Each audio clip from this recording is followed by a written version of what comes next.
Hey, what's up, everybody? Thanks for tuning in to another episode of Let There Be Talk. Today is Monday, June 25th. How the hell are you guys? Coming to you from New York City with a fantastic guest today. It is another member of Mastodon, Bill Kelliher. And I got to tell you, man, over the last, I would say really the last 5 years, but really over the last year, I've kind of become obsessed with this band. And it really, I really realized it when I was seeing them live for my fourth time now or whatever, recently at Coney Island. They were out there with Primus a few weeks back. And I watched the band and I was just like, this band is so fucking great. They're just so original. Everybody sings. Everybody is completely full-on killers on their instrument. The songs are insane. The show is great. It's just amazing to have a band that's been around for 100 years now. I think 17, 18 years we were talking about.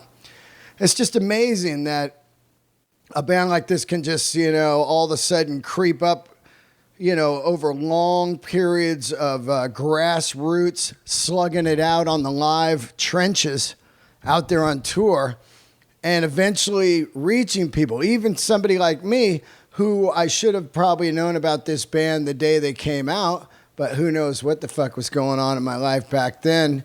And I don't really come on to the band until, later on with the record The Hunter. And I used to shout out that record all the time. Some Mastodon fans are like, oh, no, you got to go back. Well, it's whatever record that you discover the band on is usually the one that is your one of your favorites because it's your gateway into the band. And that was what The Hunter was for me with Black Tongue, that song, and Curl the Burl, and the actual track, The Hunter.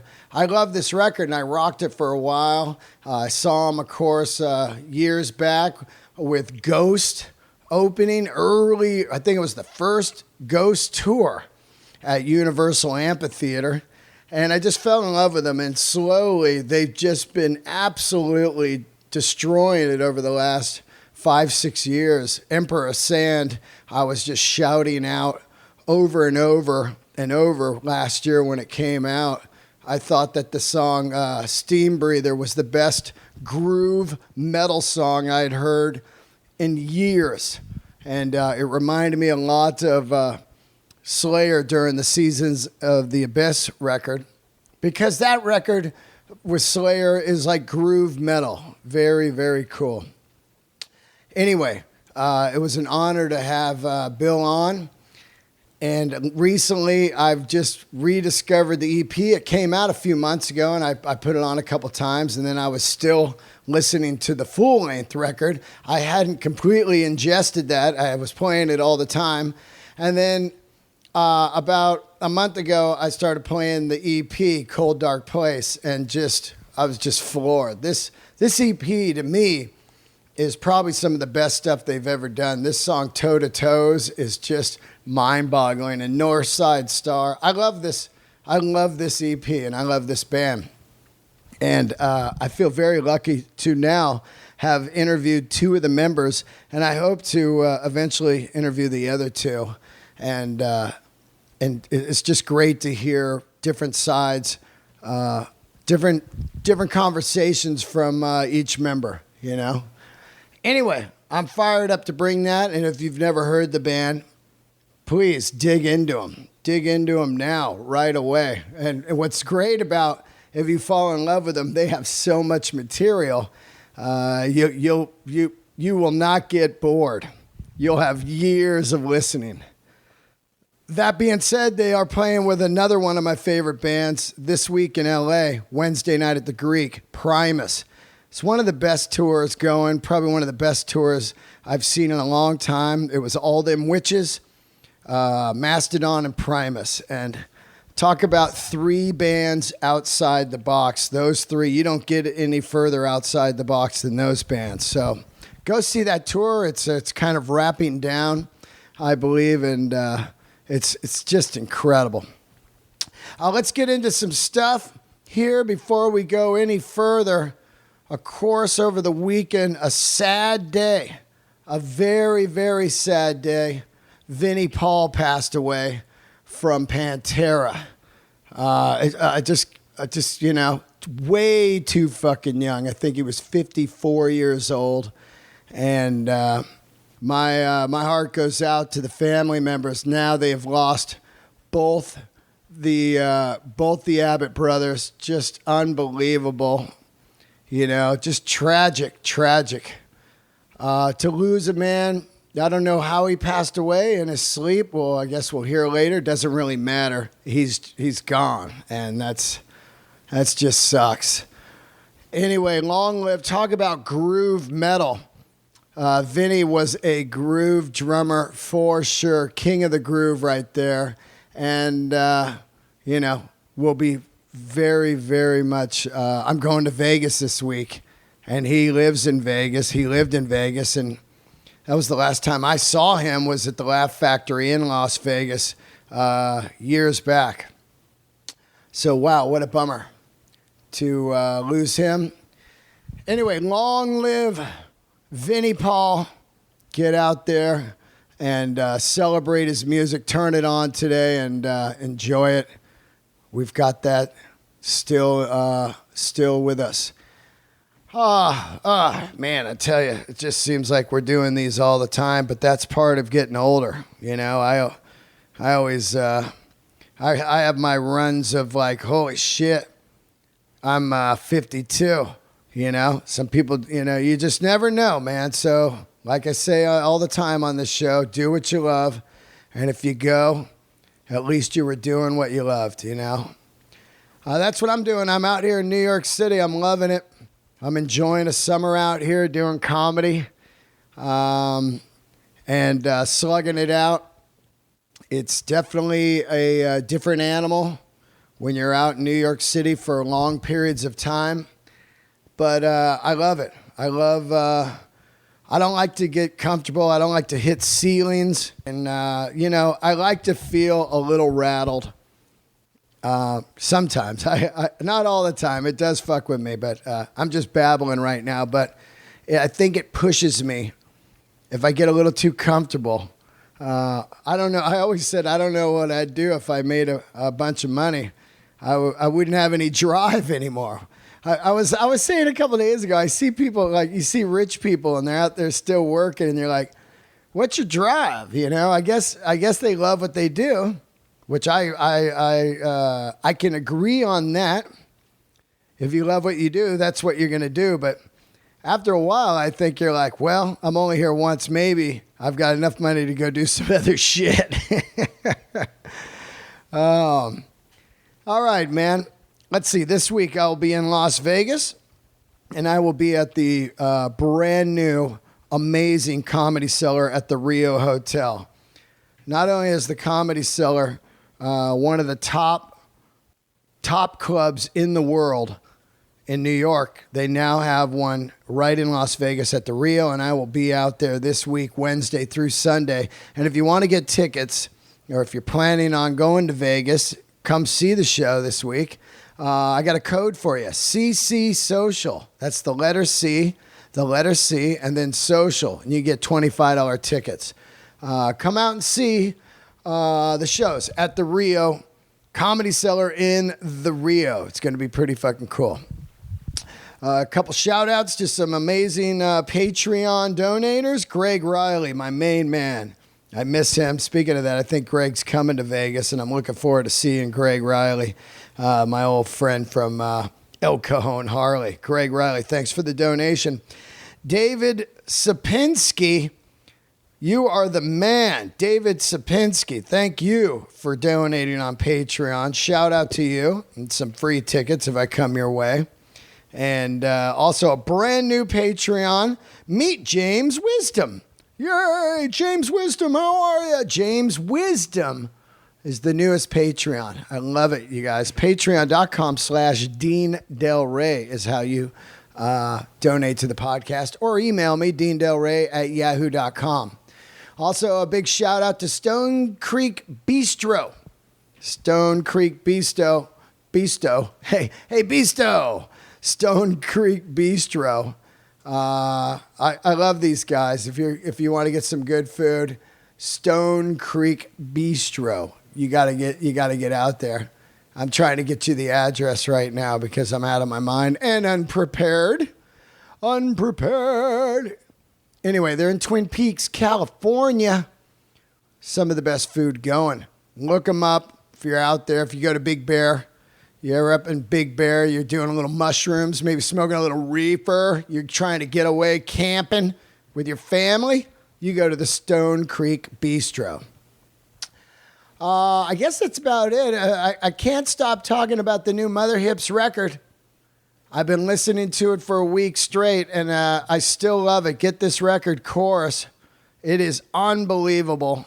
Also, Los Angeles, I will be home July 2nd. Anyway, back at you guys. I love all you.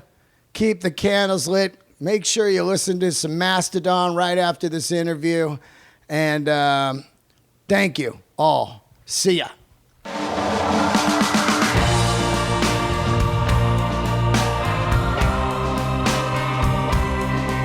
Yeah, absolutely. So you gotta have stuff that's good for you, you know? Yeah, man, I'm 47 years old and been fucking living on a tour bus for past 15 years of it, you know, and the party and all that stuff, you know, takes a toll on you. So now it's time to do shots of lemongrass and ginger. All of us do. It's pretty funny. We're like, cheers. Yeah, you know, and I love that shit, it's good. man. It's good for you. It tastes good.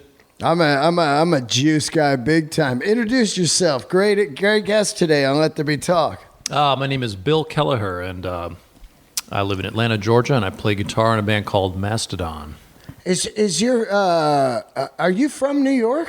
I am from Rochester, New York. Yes. Yeah, and then you moved years ago to do the band, or what's going on there? Yeah, basically my wife was going to get her master's in public health and chose Emory, which is located in Atlanta, Georgia.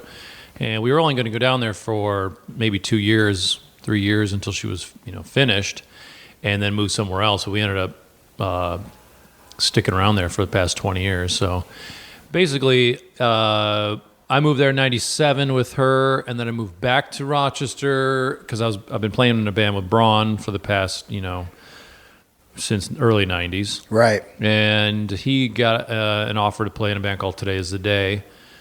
And I said, man, take me with you, dude. I need to get a gig. I need to play guitar in a band, or I'll play bass. I'll play the fucking triangle. I don't give a shit. I just need to get out of Rochester and go do something, And he and I were, pretty good friends at that point, and became even better friends living in a little tiny studio in Clinton, Mass for a year and touring with Today Is the Day. And once that band fell apart, I said, let's move to Georgia, down to Atlanta. My wife had... She wasn't my wife yet. She was still my girlfriend, but she had an apartment for us, and we had jobs lined up. And we moved down there with the intentions of starting a new band, something that we really wanted to. We had the ball rolling, you know what I mean? Braun and I, we started writing stuff together. And as soon as we moved down there, we rented a rehearsal spot and started trying out different people for bass and guitar and vocals and stuff like that. And met Troy and Brent. And they were kind of in the same situation where the band they were in, 4 Hour Fogger, their singer had left, and I don't know what was up their drummer, but they were looking for something new to do. And we just joined forces, and that was on the cusp of, it was right around 2000, first few months of 2000, Y2K. And here we are now, 18 years later. It's crazy, right? It is 18 crazy. years, man. Yeah. It's so funny, to think about Mastodon being around 18 years. I mean, it just seems like, I came in late on Black Tongue, Oh yeah. So it's like, and that seems like a long time ago. It does. It really does. When you're playing a different city, different town, seeing different faces every day of your life for 18 years, it kind of goes by.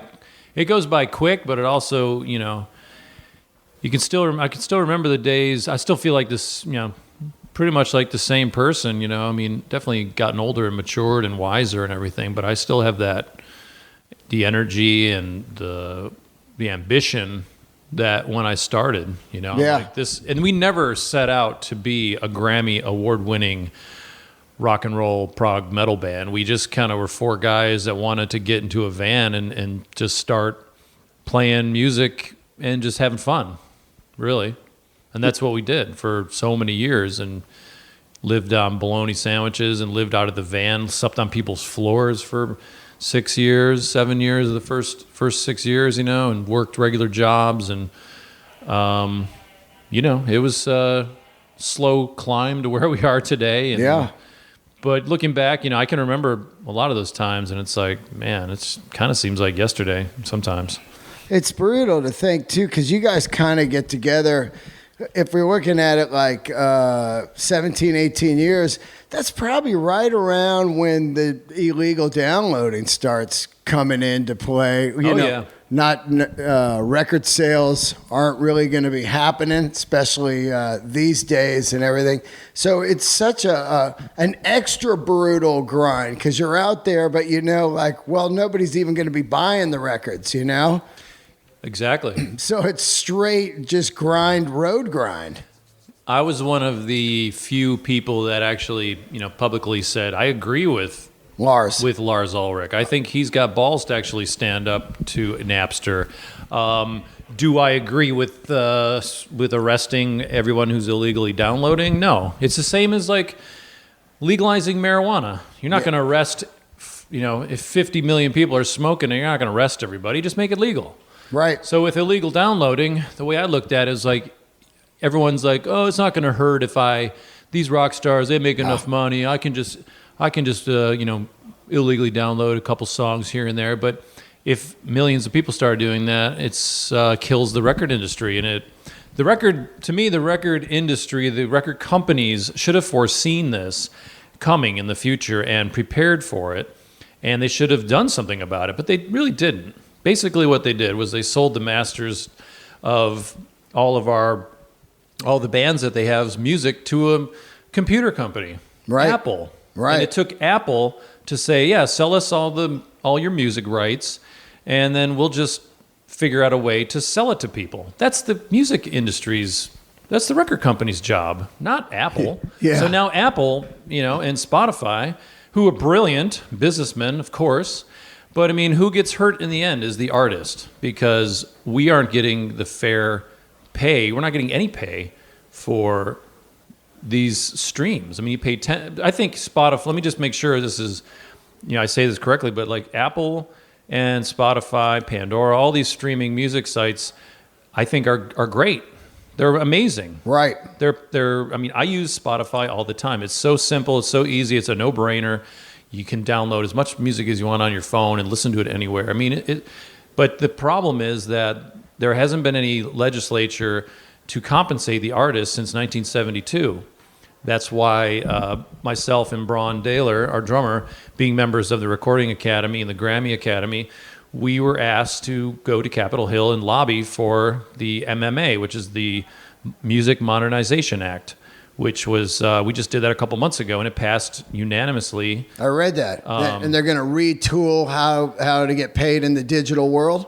Yeah, I mean, they're just going to tool it, because there's nothing on paper that says, hey, we have to pay you any amount of money, really. I mean, there's royalties on records and physical copies of stuff, but they haven't changed the law since 1972. And we all know back in 1972, people were buying 8-tracks, they're buying cassettes, they're buying vinyl records, reel to reel. I mean, they didn't foresee that music would be streaming through the air, and you would just pay a monthly fee and be able to download thousands and thousands of songs. And I mean, we're not asking for a lot. We're just asking it to be fair. We're saying we just want some of that money that should be going to the artist. Because in my opinion, if this continues, the artist is going to disappear. Absolutely. Because we cannot afford to go out here. I mean, people that are listening, there's so many people behind those songs you hear on the radio. I mean,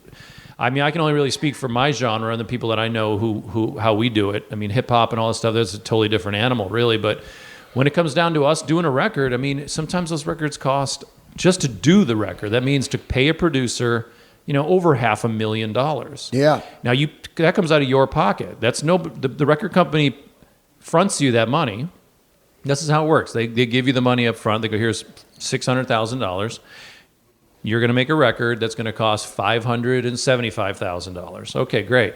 So there's that money. You owe that money back to the record company, and forever. And they own your music. Yeah. Why? I don't know, because I guess they're lending you the money to make a record. But once it hits the internet and it goes out there for free, and people just download it, where's the money to be generated to make that money back? Yeah. There is no way to make that money back. I mean, I could live 1,000 years and Spotify plays all day long and maybe make a couple $1,000. I don't know. It's not. It's very minuscule. The only way to make any money is to get out here on the road and tour constantly. T-shirts and ticket sales. Yeah, and these guys are getting trapped in these 360 deals now where they're not making anything. That's ridiculous. And that's because the record companies are desperate. They have no idea what to do because they've completely given away the keys to the kingdom to Apple and Spotify and Pandora. So now they're trying to talk bands into giving them part of their merch, which in reality, when we play these clubs, and I want to make it clear that, a lot of people say, why are your t-shirts $50? Well, newsflash, the venues take up to 20, 25, 30% of that right off the top of the t-shirts that we sell. Okay? So our $50 t-shirt, we're only getting, $30, but then that $30 has to be split up between management, lawyers, taxes, everything. Plus gasoline. Plus everything. I mean, tour buses. Yeah. Just to rent one for a month is Tax. $60,000. I mean, it's ridiculous. And everyone has their hand in your damn pocket when you're out here, which is... Oh, but you guys are rich, man. That's how people... That's how you look. Yeah. That's because we take the fall. You see us up on stage. You see us on TV. You hear us on the radio. Of course, the artist is the last one to get paid, but looks like he's the rich guy up on stage dancing around and playing music, just living... Life's perfect. I mean, don't get me wrong. I chose this field because that's all I know how to do is play guitar, write music, and I love doing it. But if you could see behind the scenes, there's a lot of people with their hands in the musicians' pockets and the artists' pockets and trying to, you just have to be smart because they're trying to rip you off at every freaking corner. Yeah, it's a really weird, scene, and I think that I've had hundreds of artists on this show. And even when I tell people over and over, these guys that, I've had giant stars on, like you guys, in most people's eyes, are giant stars, And I'll have them on and they'll be like, yeah, man, like I didn't make any money last year. I was out for 9 months, I came home with like, $40,000 between 4 guys. And you're like, wow, it's crazy. I've done the math sometimes, and sometimes it's like, sometimes it's a well-paying job. Right. It all depends. I mean, if, say we fly to Japan, like we did this a couple years ago, we flew to Australia and we were going to make $120,000. That was the gross. Keep in mind the gross for like 3 or 4 shows, and that looks great on paper. Yeah. Holy shit, $120,000 for 3 shows? That's great. But guess what? When we ended up flying over there with our crew of 12 guys, and we get because we have to have our crew, our production, our lights, our sound guy, flying all your gear over there, renting stuff, all the internal flights. By the time we got home, our management was making more than we were. Wow. They were taking 20% off the top, $24,000. Off the gross. And we were negative $2,000, I think. And I was like, how can this fucking be? Yeah. This is so upside down. I'm just sick to my stomach. Right. We would have never gone over there to do this tour if we knew we were going to come home in the negative. Yeah. Because it's just upside down. Because they don't consider, it's going to cost you guys $70,000 to do the show. That's fucking insane. They don't tell you that ahead of time, really. It was, but I don't want to talk shit because our management's some of the best, I think, in the business. Who is it? Out there. RSE. Right. Rick Sales and Nick John. Oh, Rick Sales, yeah. Which Slayer. Yes, which we love those guys. It's business. That's what they do. It's what we do. They've made us who we are today, and it comes at a price, obviously. Yeah. But a lot of things have to change, and I really feel strongly about that. Just because it's not like 1980 or 1990 even. It's 2018, and there's no revenue coming in from record sales. If there were, it'd be a different story. It'd be like, okay, well, we could take a couple losses on tours here and there because we're going to make up for it with the record sales at home. Hey, we just sold 600,000 records last week. You know what I mean? Like, wow, we got a nice big fat check waiting for us at home. But it's not that. And also, old school was checks that constantly came in because they were selling and mechanicals and royalties and radio play and everything. It was just checks all over the place. Now it's just not like that anymore. No. I mean, believe me, we do pretty well because we tour so much. Right. But it's like what happens that day when someone gets sick or someone gets ill. Plus, you're like 47. What did you say, 47? 47, yeah. Yeah, and it was like, I can't do this forever. It's too hard. I mean, I have a family. I have a life. I have kids growing up that I'd like to actually be there for their birthdays, take them on a vacation, which, we do, but I feel really like an absent parent. Most of the time. But again, I chose this life to do, and I know there's guys that drive trucks for a living who are gone they have families too. That's how I feel. Like either I'm a truck driver or I'm in the service because I'm gone most of the time. My kids are out here now with me, which is great, and I love it. But it's not the same. No, I'm in the same boat. I'm a comedian now, but I played music for years, and I understand the grind. It's just insane, and I think my biggest problem mostly is when the people don't seem to understand, the actual fan. Of course, yeah. Me that part makes trips me out. It just makes me frustrated because I understand when I was a kid and I saw Metallica come through or Overkill come through or Obituary or whatever, I just assumed these guys are, these tickets are $20, or back then it was probably more like $12. Yeah, right. Inflation and everything. But you're thinking these guys are on a huge stage. They have a huge tour bus. They must be doing great. Little did I know now is all that money is really borrowed money from the record company, and you owe every cent of it back. And it's it's not really that way because you're watching those behind the musics back VH1, man. You see you just see that it always had the formula. They were on top, building it. They had it all. Or look at Michael Jackson. I mean, and Prince and all. It's like these guys they owed money all over the place. They weren't. Their managers took advantage of them, and it's sickening because you look at them and you think, oh, that guy's set for the rest of his life. Why are they still touring? You look at Metallica. Why are they still touring? 100%. There's no way Metallica wants to be touring. I mean, they tour. They never stop. They're almost like the Grateful Dead now. I know. I mean, I think they're exception to the rule. I do believe that they're very wealthy and doing well. I know they are, but that was early on. They were making money when there was album sales. They were selling records back then, and they were probably really smart about it and put into investments. A lot of young musicians, when they just want that, they see that false hope where it's like, oh, I just want to be on a stage. I don't care. I'll sign my rights away because our first couple record deals, that's what they wanted. They wanted 100% of all our publishing. They wanted everything. We didn't know any better. We're just like, we got to get a lawyer, but we don't have any money for a lawyer. So and we never knew the band would be this big. We just assumed we'd be in a van still touring. I don't know. Yeah, it's like whatever they want, let's just do this. They kind of try to pinch you and force you into that. And you don't know. You're naive at that age, Yep. So that's how they get a lot of these people. It's I think one of the weird things now, I think good things. Well, you live in Atlanta, right? It's like, but back in the day, you had to live in a city like New York or LA or San Francisco, or then then pockets would happen like Seattle or whatever. But now I think the only saving grace is you can kind of live anywhere in America. And create a scene, try to create a scene and get it going. So you can try to live somewhere cheaper, like say like a Columbus, Ohio, or a be there tomorrow. Yeah. Yep. Or a lot of people are going back to Detroit. It's cheap. Yeah. Because man, I couldn't even imagine trying to. I often ask myself why even people start to play now. You know, it's like I'm saying right now, 2018. It would be so impossibly hard, especially with this the way the streaming is.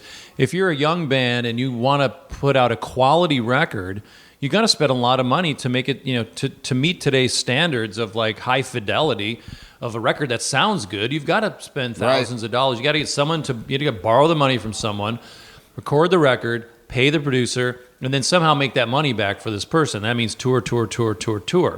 But I mean, there's a million bands out there. You're just one of those, and you try to get on a tour. I mean, you got to start from the very bottom of the barrel.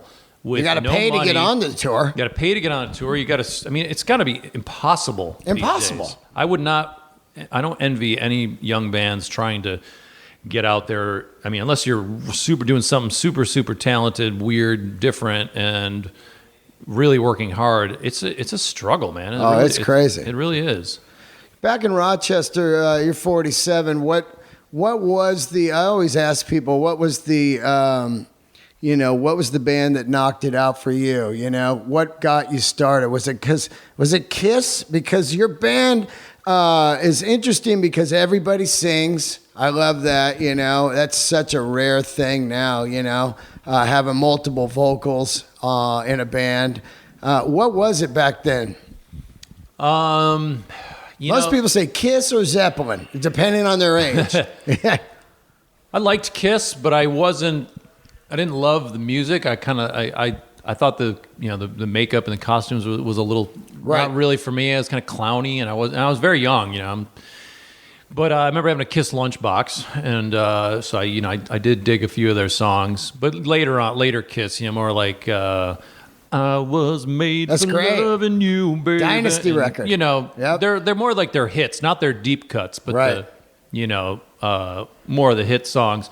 But Zeppelin was definitely one of my very first influences. The Beatles. Yeah. My dad was from Ireland. He owned a hi-fi business in Rochester for about 35 years. Wow, like high-end hi-fi stuff? Yeah, like back Macintosh in the and shit? 70s and 80s. Wow. TIAC and, record players. Marantz. Badass. All that stuff. Advent. Advent. I had Advent speakers and a Marantz receiver. I just sold Macintosh, amplifiers. Great. We had all that stuff at home. And, my dad wasn't really in my life very much because he was kind of like me, always on the road working. And was he a traveling hi-fi seller? No, he had a couple stores in the city in Rochester. And he lived the highfalutin life with his friends and, didn't really pay much attention. He didn't want to be married and have kids, I don't think. You got brothers and sisters? Yeah, I got a younger brother who's still in Rochester.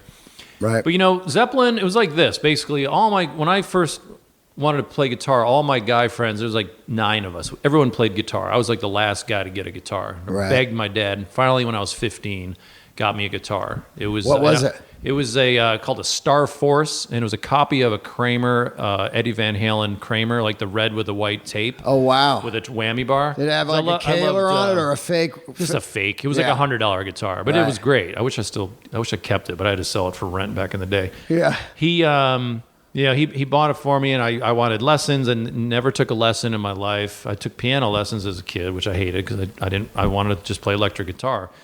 But all my buddies were playing guitar, and they were sitting there, noodling around, always learning like those super hard solos, Eruption, Randy Rhoads stuff. And me, by accident, I spent a lot of time in the art room as a kid in high school and skipped a lot of classes, and except for all the cute girls were, And a friend of mine found a Frankenchrist tape by Dead Kennedys and goes, "Oh my God, you got to hear this fucking wacky, shitty music. Check this tape out." And and there was like 2 or 3 punk rock older guys in our school.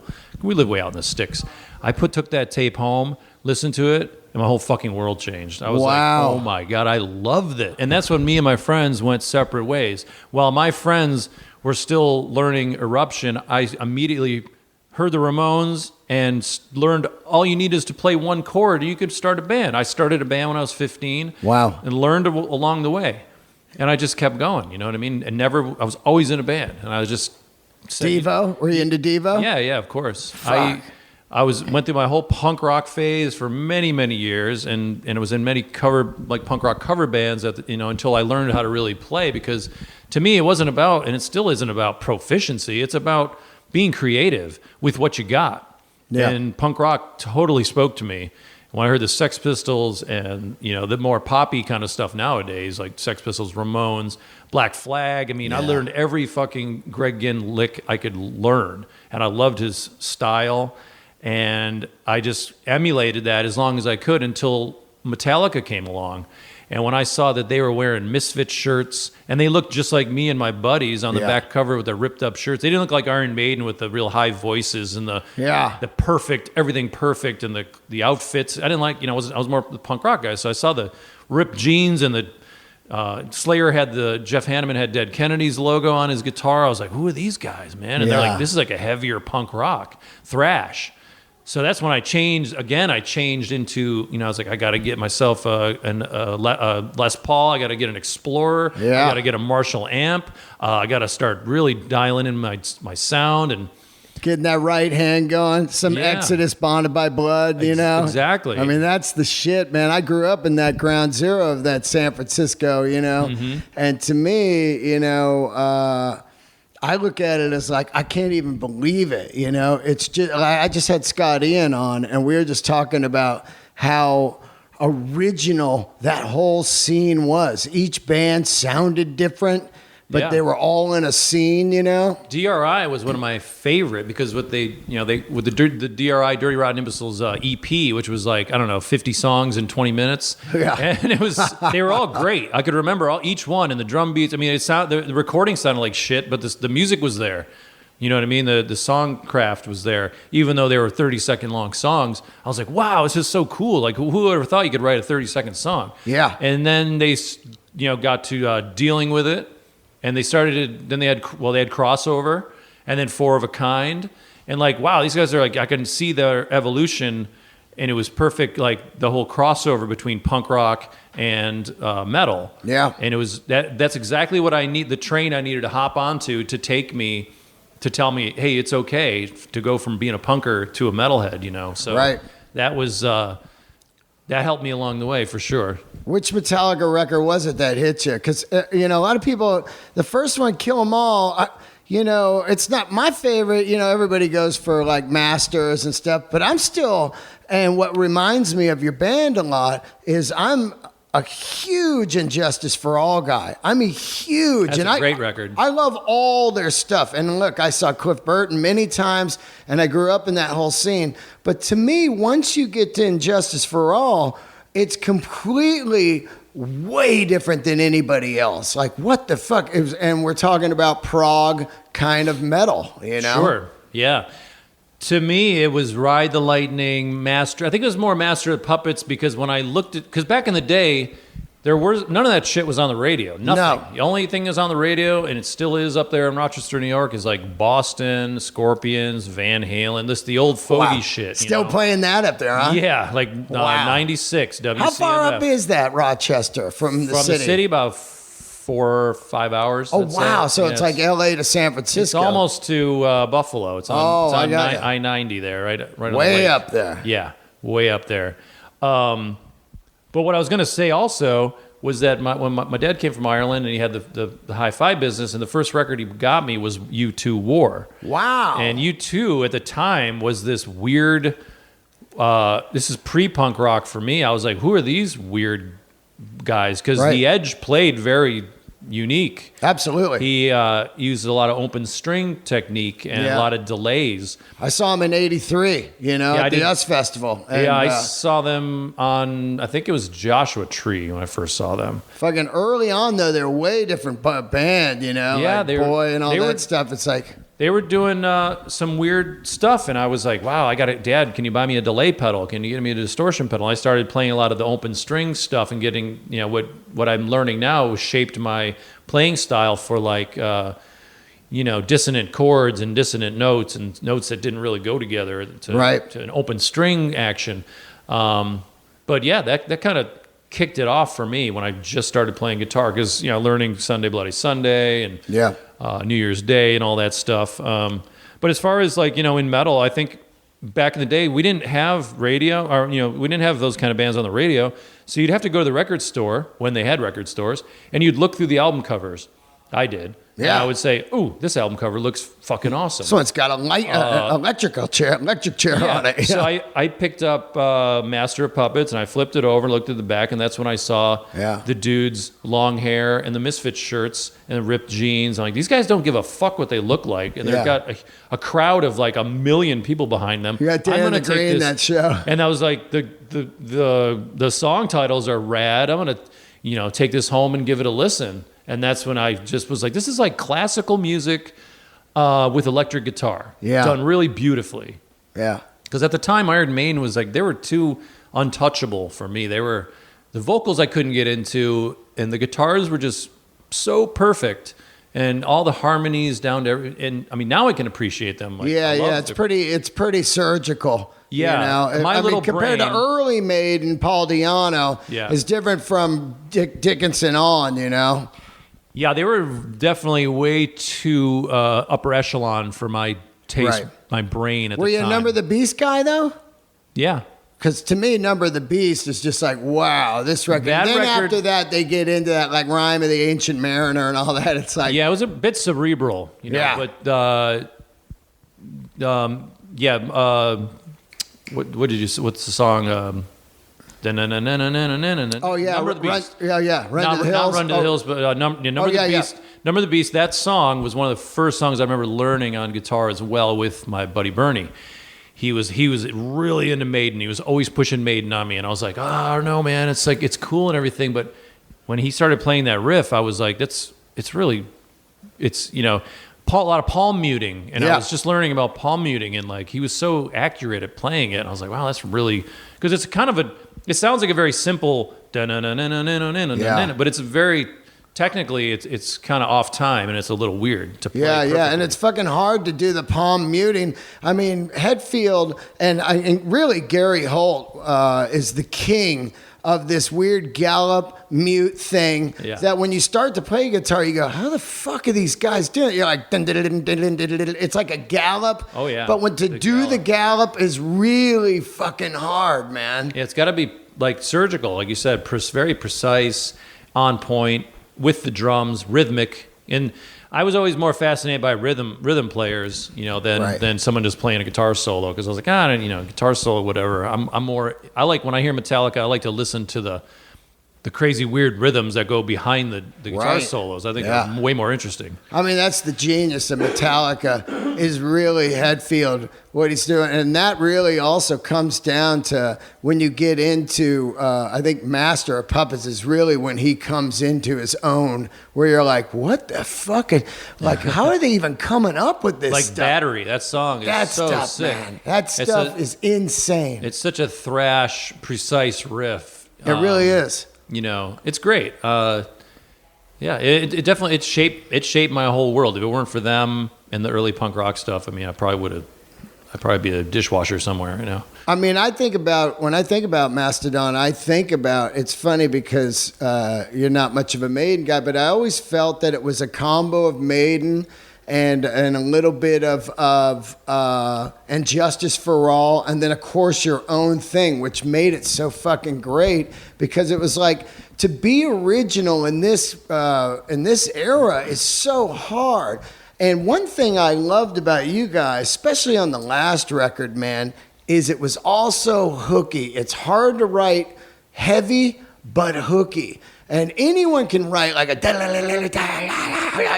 but if it's got a hook in there somehow, it's so fucking hard to write metal with a hook, Yeah, and that's my thing, That's what I'm all about. It's like I have that old school punk rock mentality of just bash them in the face, repetition with the same riff over and over, and then move to the next riff. Don't make it too complicated, and then always bring that first riff back at the end of the song so that you hear it again. You're like, I want to bring that riff back. I want to hear it again. Right. It's a sick riff. So we try to, when I'm writing, I try to keep all that stuff in mind, and I like hooky music, if that's a word, hooky. I mean, Steam Breather's got to be the best tune I've heard as far as a hooky rock tune. When I heard that, I was like, this is the best tune I've heard in about 10 years. As far as like, you know, I mean, that thing had groove, but it was heavy as fuck, and it had a hook, which reminded me a lot of stuff that Slayer did on Seasons of the Abyss. Mm-hmm. That's why I love that record, because it was hooky in its own way. Yeah. They're not fucking pop songs or anything, but they grab you, and that tune grabbed the fuck out of me. Yeah, Slayer, like Rain and Blood, South of Heaven, all those songs are hooks to me. And totally. It's the riff. It's the power of the riff. It really is. Anyone can write like... I mean, when you hear it's like... I mean, when I listen to those records, I can't help it but air guitar. Yeah. And I air drum. And you even down to the drum beats, they're all hooks. Like every single beat, you know when the kick drum can. I mean, the middle part. Yeah. Those simple straight beats with the weird guitar timings over them. I love that stuff. I mean, that old Slayer is the sickest. It gives me goosebumps. I got it's goosebumps brutal, right now. dude. It's brutal. And I try to conjure that sensation of when I'm writing. I mean, it's hard to do, but they inspired me so much that it just has to come out somewhere in some shape or form of being influential in our music. How do you write? Are you the key writer in the band, or does everybody throw stuff in? How's it work? We all throw stuff in. We each of us have our own kind of job, I guess, in the band. But I mean, the last record, I had a lot to do with. Those are mostly my riffs. You know, Braun and I sat together every day for like 6-7 months, and I just dig up. I play riffs all day, and I record them. And what do you record them on? Like a phone, or just a phone, or into my Pro Tools? Right, and you just hear them and start playing. I mean, the thing is with Emperor of Sand, right when we had a break from touring for the year before, my mom got really sick. Oh yeah, I read that. Brain cancer. Yeah, out of the blue. And it was right as I started writing, because I have a little studio in my basement, and I'm always down there piecing my riffs together and trying to impress the other guys. Like, hey, listen, I wrote this song. Check it out. Right. But a lot of times I need help. Like, and usually it's Braun and I, because we with arrangements. Yeah, because we can sit there and not be. We can criticize each other without throwing daggers. Without hurting each other's feelings. I can't say that about everybody else in the band. It's just sort of he and I seem to get the skeletons of the songs together and then bring it to the other guys and say, hey, we got these ideas. What do you guys got? And I mean, nothing. It's never a Mastodon song until everyone plays on it and puts their input in. But I was pretty heavy. Braun and I were very heavy on the last record, because it was he and I both were going through some serious. We're both losing our moms to cancer and other various ailments, and he's my neighbor now in the past couple of years, so he would just come over early in the morning. We would just have a cup of coffee, start talking about, how's your mom doing today? Oh, she's got chemo today, and she's not doing so good. White blood cells counts down, and every day it was like that for months. And then I was traveling back and forth to Rochester, and we were writing every day in the meantime, and we just came up with like 15 songs, and we picked, the best ones out of the bunch, and we just focused on those, and we went in the studio, and Brent wrote two songs right there in the studio, Jaguar God and Toe to Toes. Right.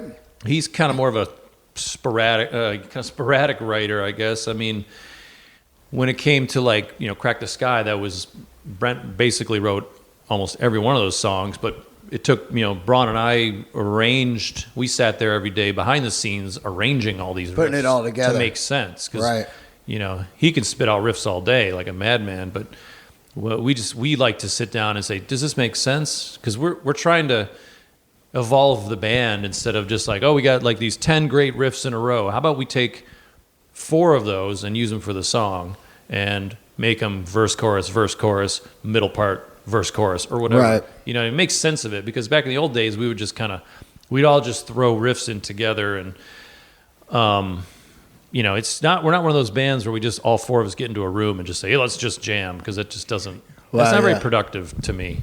You write on acoustic or straight electric? Mostly electric, but I do have an acoustic and a 12-string that, I love writing on those as well. But mostly when I'm writing, it's days like today, when I'm sitting backstage and I've got my guitar on, and I'll write a couple things. And I'll write 100 riffs a week, and only 10 of them are good. Yeah. But you know, like Sultan's Curse riff. Like I wrote that like 6 years ago. Wow. And it just I could never find any more. There was a one piece missing, which was the verses or the chorus or whatever you call it, the second riff in the song. I just didn't have that. I'm like, I got everything else except this one riff. I don't know what to do.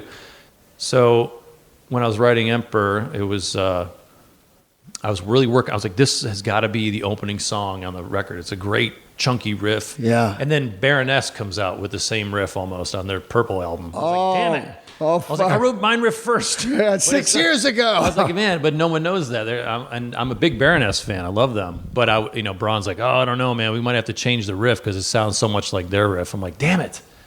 I know I wrote mine first, but theirs came out first. But it's all like joke writing.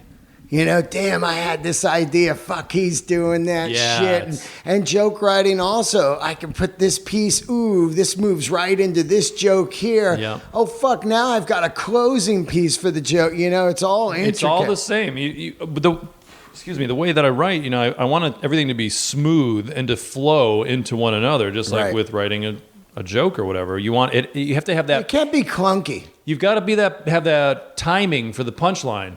Exact same thing with writing a riff. It's like right when someone's attention is about to change and be like, I know what they're about to do, or they're getting complacent hearing the song or the riff. You change the beat, you change the note, you go into a different part, you break into a solo, you start singing. I don't know. You do something that doesn't let people fall asleep at the wheel when they're listening to your music or your jokes. Yeah. That's just how you do it. That's how you stay. That's how you keep it popping. That's how you stay the best. Yeah, right? What?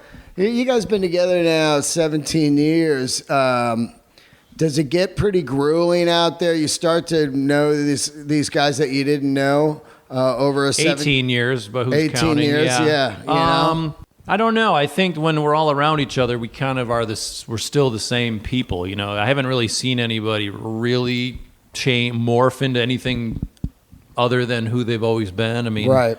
Sure, you get older, you get a little crankier around the edges, and we know when to back off. And, you know, I don't ever bother the guys if I don't have to. You know, it's like we just kind of coexist. Right. You know what I mean? When we're at home, we act differently than we do on the road. When we're at home, it's like, okay, let's get together to jam. Okay, cool. Now we can talk one-on-one. There's no pressure. It's not like, hey, there's a show tonight. Sometimes people don't want to talk. They want to rest their voices. They're not feeling great. They might have been up too late the night before, drinking or partying, or just they didn't get enough rest, or they're just crabby. You know what I mean? Like, so we just kind of give each other it's just human space, shit. and we just try to joke around a lot and keep the tension out of the air and just sort of. My wife says we're super dysfunctional. She's like, why don't you guys just talk about it? I'm like, because we're men. We don't talk about stuff. I'm not asking for directions. I'm fucking getting there. Yeah. Like the Metallica movie. People are like, oh, they got a psychiatrist. Like, most bands should get one. Yeah, you're not joking, man. Because after I saw that, I was really depressed. I was like, man, I just saw my heroes went down in flames with this. How can they get a therapist to talk to each other? And now I'm like, now I see. I see. We could use a therapist probably, but we would never do that. But I could see that would definitely help, especially in a band as big as them. If we were that big, because there are certain things we just don't. There's touchy subjects. There's touchy situations where it's like, you got to pick your battles because, like you said, we all live together on a tour bus. We all live in a yellow submarine. Yeah. And we're like, you don't want to get pissed off at somebody and have to, you got to deal with it. And so we're kind of dysfunctional to a point. How do you pick? Do you write the lyrics when you're writing the riffs? No, I'm only a riff writing guy. I don't do any lyrics. Who's most of the lyric writing? Troy and Braun, I would say first of all. Troy. Wow. I know Brent writes. He writes a little bit more, for his songs. And then that's how is that how you choose who's going to sing that one? Sometimes. Right. Other times it may be like, well, Brent's like, oh, I'm playing this crazy thing on guitar. I can't sing that. Like, Braun, can you sing it? Usually what we do is in my pre-production studio in my basement at my house, we'll write all this stuff out. We'll put it to a click track, write a skeleton of song, and then we'll say, all right, let's get on the mic. And wow. It might be me and Braun. It's like and Troy. a vocal audition. It See is. which one sounds the best. It totally is. Like I'm sitting behind the desk and I've got the window and I'm like, I'll play the riff a few times, put it on a loop, and then Braun and Troy will both be scribbling lyrics or just a melody. Maybe we start with a melody. Yeah. So we got a riff. Okay, who wants to go out there first? And then Braun will be like, I'll go out there. I'll try something. Braun will sing something. And then Troy will go out there, he'll sing his thing, and then we'll listen back to both, and we'll say, kind of like this about that part, and I like this about that. And then we'll say, this sounds more like a Troy part, like a more deeper, he's got a deeper voice. Braun has a higher voice. Yeah. Brent's somewhere in the middle, has kind of like that Ozzy kind of thing. But so we kind of audition each person, and I think by the time we get into the real studio with a real producer, we're 90% there, and we're like, well, we're thinking that, like on the new record, like Braun sang like everything when we did the demos. Troy sang a bunch of stuff too, but Braun was singing like all of. He's like, but I hear Brent singing this song. That's wild. Like Show Yourself. Like at first, Braun sang the whole thing, and I was like, so that sounds pretty good, man. He's like, yeah, I'm thinking Brent will sing that one, and then we got into the studio, and Braun just did the. He laid down the basic track, and the producer, Brendan O'Brien, was like, dude, it's you. It's you. You're the singer on that one. That sounds fucking great. Yeah. Double it up, and let's move on. It sounds amazing. So sometimes it's down to that. Brendan's a fucking genius, man. He is. He's a very intelligent, funny guy. Definitely one of my favorite producers in the last 30 years. Him, Dave Jordan, of course, Ruben. But and you guys have worked with him. It's got to be pretty incredible to work with a guy like that, because he is also can understand song structure and he understands. He's a musician. Yeah, that's very important. Right, it really is, because sometimes you get guys that don't know what the fuck's going on. Like I know Rick doesn't play anything; he more goes on vibe or whatever. You know, everybody's different, but definitely from what I've seen. I don't think that Brendan makes a bad record. No. He'll come in, he'll just be like, he's like, this part right here, hang on. Mic up that piano for me. Hang on, I got an idea. Just don't worry about it. Let me do this. He runs in the other room. Okay, cue it up, go. And he just starts playing something on the piano. Wow. And it's like, wow, dude, that sounds awesome.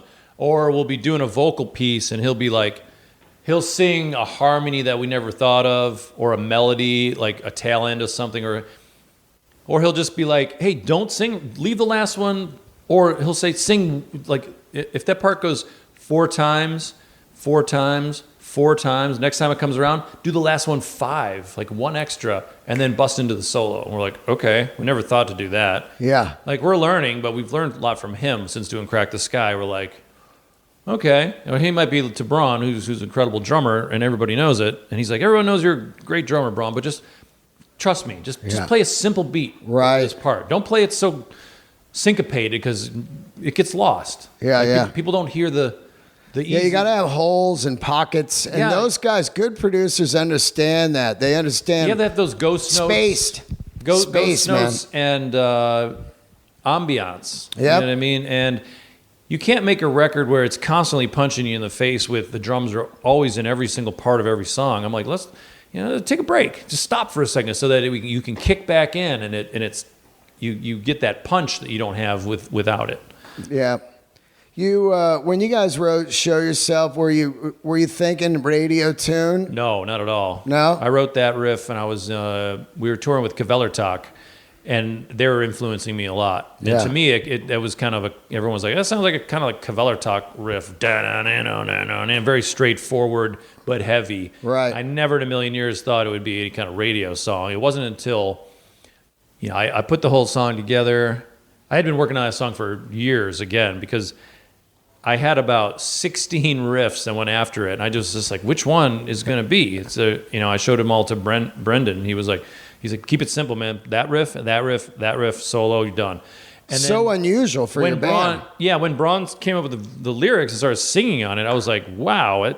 You never know what a song really sounds like until you put vocals on it. That's true. And then I was like, holy shit, wow, it sounds poppy, but it sounds really cool poppy. Yeah, it absolutely. I mean, it grabs you right away. Yeah, and for us, I knew it was a good song because my wife, she likes most of our music, but she's not like a super fan or anything. But she was like, "Oh," I was playing her the demos, and she's like, "Oh, I really like this one." Oh yeah, and she likes good music, and it kind of reminded me a little Queens of Stone Age, absolutely. a little more. It was definitely a Queens vibe. Who are we? We're definitely very fond of their style of writing. They're very deep and emotional and. Great musicians, great voice. I mean, Josh Homme's like the Elvis of our generation. Amazing. You know what I mean? Queens, kind of Foo Fighters, hooky. Yeah, hooky. Boom, here it is. But not full retard. Yeah, never go full retard. That's one of the best scenes in a movie ever. Yeah, I know. Sean Penn went full retard, went home empty-handed. God damn, that's funny, man. I remember when that movie came out, they were protesting that. Oh, yeah. It was like... My head movies. All I kept thinking was somebody in the room while they were working on that script had told that story, not for a script, and a guy was like, fuck, he's right. And they just popped it right into the movie there, That's brilliant, yeah. Are you a comedy fan? Of course, yeah. Who's your guys? See Dave Attell. Oh my God, I've been working with him all week. Really? Yeah, in New York. He's such a great. Skanks for the memories. Skanks for the memories. Dave Chappelle. I mean, yeah. I used to love Stephen Wright back in the day. Great, right? Early Eddie Murphy and Richard Pryor, of course. Robin Williams, like the old stuff. But I don't listen to enough comedy these days. I don't listen to enough anything really because I'm just goddamn busy 24/7. But yeah, I need to get. I've got some like recommendations from. I know Braun's a comedy guy. He loves it. Yeah. Fuck, man. I interviewed him. He was like into it. Yeah. He's got his finger on the pulse of a lot of stuff, but he doesn't have kids either. He's got time. He's got time to do that kind of shit. Yeah. Working with Brendan, I know he's got massive equipment. Are you a vintage gear guy? Or I wanted to talk to you about the Silver Burst. Of course, me, when I was growing up, Cornell was the king of the Silver Burst, from the Louder Than Love tour. Soundgarden was one of the first bands that, kind of when I was going through my punk to metal phase without jumping right into full board into metal. When grunge came along, man, right. I was all about it. I was like, holy shit, this is the answer to my prayers. Yeah. It's not full metal, and it's a segment of punk rock. It's a leg of punk rock that kind of has evolved into this more heady, progressive kind of stuff, like the Melvins, Mudhoney, all that Seattle stuff. Yeah, Halo Alice Flies, the whole like Mother Love Bone. I love that. I wasn't big on Mother Love Bone, but Mudhoney was more my speed. I was just like, wow, this is so. The word is grungy. It's grungy. It's dirty. It's just like it's not full production. It just sounds great.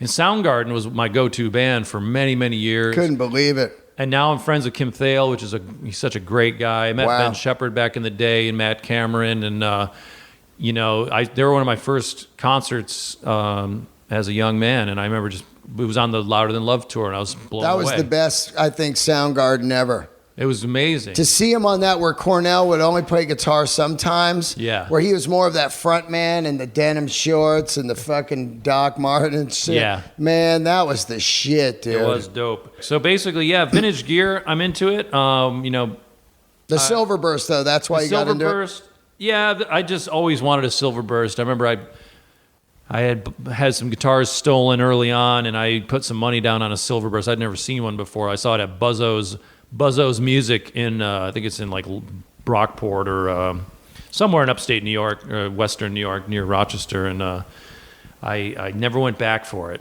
and I wish I had. It was still too far from my house, but I always wanted a Silver Burst until one day had another guitar stolen, and we were on tour, and I was in Houston, and I saw one up on the wall, and I was like, oh my God. And it was cheap. It was under $1,000. It was Wow. 82. I still play it to this day. Ooh. I got it out with me. I'll play it tonight. Oh, I got to see it. So I've collected probably 10 of them over the years, and some I've sold, some I've held on to.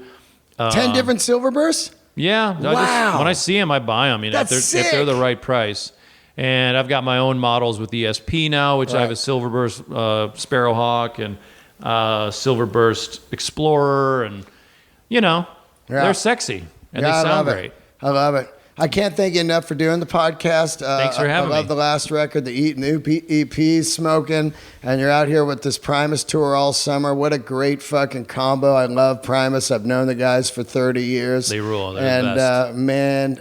Nicest guys, salt of the earth. They're great. Real. Thank you so much. And any last things you want to say? Were you guys getting ready to go do a new record or anything later? Well, we've got this tour, a couple more, maybe another month of this tour, and then we're going to Japan for a couple gigs. Oh, fuck that, man. You're going to lose. You're going to be minus $2,000 coming home. I know. And then we're doing Dinosaur Jr. and the Netherlands, which are from Brooklyn. They're going to be here tonight. Those guys are fucking awesome. Check them out. Wow. They're coming out, and they're on the tour with Dinosaur Jr., Mastodon, Netherlands in September. We're doing a 3-week tour throughout Canada, a couple U.S. dates, and then we may go to Europe. We may just take the rest of the year off and work on a new record. That's about it. Wow. Thank you so much, man. I'm looking forward to seeing the set tonight. Excellent. See you guys later. Keep the candles lit, man. See ya.